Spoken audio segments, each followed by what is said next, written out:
Happy Easter! Mabuting araw. Kape tayo. Sa panahon ngayon ng Easter o muling pagkabuhay, paano nga ba natin ibabahagi sa ating mga anak ang Easter?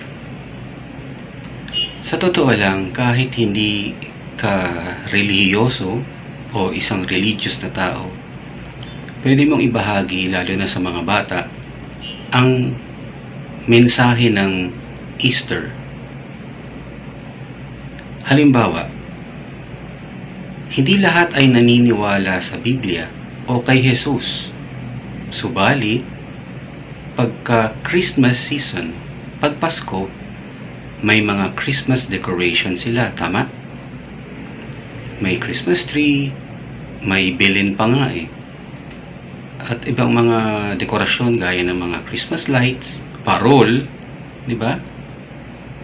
So, bakit hindi natin ibahagi ang Easter bilang isang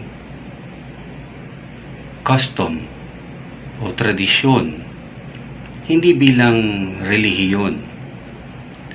Dahil may mga taong hindi naman relihiyoso o walang relihiyon, pero may Easter egg hunt.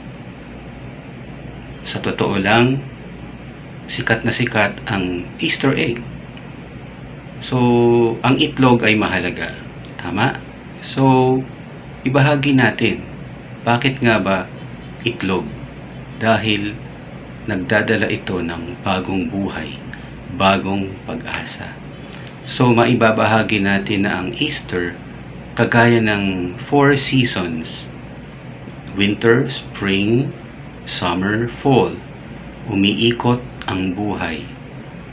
Pag may namatay, may muling nabubuhay. Pag-isipan natin. Muli, kape tayo. Happy Easter! Salamat!